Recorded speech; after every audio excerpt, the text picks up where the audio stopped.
I am sorry Pallavi, but तुम्हें resign करना होगा। हमें तुमसे अच्छी एम्प्लॉय मिल गई है, वो भी तुमसे कम सैलरी में। पल्लवी एक सरकास्टिक टोन में जवाब देती है, दैट्स ओके सर, कल तक मैं आपकी सबसे अच्छी एम्प्लॉय थी और आज आप मुझे निकाल रहे हैं, but it's okay, I understand. ये कहकर वो केबिन से निकल रही होती है कि तभी केतन कहता है, तुम्हारे लिए मेरा कॉलेज ज्वाइन करने का ऑफर आज भी ओपन है। और मेरा जवाब आज भी वही है, ना। पल्लवी बिना पलटे जवाब देती है और वहां से निकल जाती है। दूसरी तरफ पारुल और अमन कॉलेज कैंटीन में बैठे थे। तभी एक लड़का उन्हें बताता है कि उन्हें प्रिंसिपल ऑफिस में बुलाया गया है। दोनों को थोड़ा अजीब लगता है कि उन्हें ऐसे अचानक से क्यों बुला लिया गया। दोनों प्रिंसिपल ऑफिस जाते हैं। आपने बुलाया सर?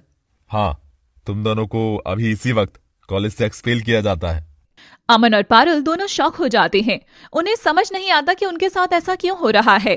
सर, हमने क्या किया है? तुम दोनों के बैग से एग्जाम पेपर्स की जेरॉक्स मिली है। हमारे बैग से? दोनों को खुद कुछ समझ नहीं आ रहा था। प्रिंसिपल गार्ड को बुलाते हैं और दोनों के बैग्स चेक करने को कहते हैं। गार्ड बैग चेक करता है और उसमें से एग्जाम पेपर्स निकल आते हैं। सर, हमें इसके बारे में कुछ नहीं पता है, प्लीज हमारा यकीन करिए। तुम्हारी बातों पर यकीन करूं या आंखों देखा मानूं, तुम दोनों को अभी इसी वक्त कॉलेज से निकाला जाता है। अमन और पारुल प्रिंसिपल को समझाने की बहुत कोशिश करते हैं, पर उनकी बात कोई नहीं सुनता। दोनों केबिन से बाहर आते हैं और जाने लगते हैं। सारे स्टूडेंट्स उन्हें देख रहे थे। तभी वहां आयशा अपनी फ्रेंड्स के साथ आती है। चीप पीपल, तुम लोग सिर्फ जेब से ही गरीब और छोटे नहीं हो, बल्कि हरकतों और सोच से भी हो।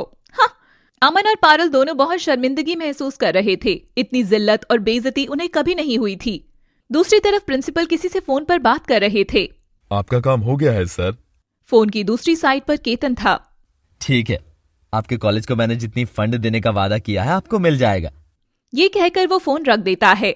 बहुत अकड़ और गुरूर है ना तुम में, उसे तोड़ना ही अब मेरा मकसद है। तुम्हें मेरे आगे झुकना ही होगा अब पल्लवी। केतन के कहने पर पल्लवी को उसके इंस्टीट्यूट से भी निकाल दिया गया था। पल्लवी अपने घर पहुंचती है। अरे, आज तुम इतनी जल्दी वापस आ गई? मेरी नौकरी छूट गई है पापा। नौकरी छूट गई? पल्लवी उन्हें जो कुछ भी उसके साथ हुआ सब बताती है। वो अमीर ज्यादा ऐसा कैसे कर सकता है? ये क्या मुसीबत हमारे गले पड़ गई है? आप टेंशन मत लीजिए, वो ये सब सिर्फ हमें चुकाने के लिए कर रहा है। तभी अमन और पारुल भी आ जाते हैं। पारुल पल्लवी के गले लगकर रोने लगती है। क्या हुआ तुम दोनों को? अमन उनके साथ जो कुछ भी हुआ वो पल्लवी को सब बताता है। वो इंसान इतना नीचे गिर सकता है, मैं सोच भी नहीं सकती थी। तभी वहाँ केतन आ जाता है। मैं इससे भी नीचे गिर सकता हूँ और भी बहुत कुछ कर सकता हूँ। तुम्हारी हिम्मत कैसे हुई यहाँ आने की? निकल जाओ यहाँ से। अपनी हिम्मत के इतने नायाब नमूने देने के बाद भी तुम मुझसे पूछ रही हो कि मेरी हिम्मत कैसे हुई यहाँ आने की? तुम एक निहायती घटिया इंसान हो। मेरे साथ तो जो किया सो किया।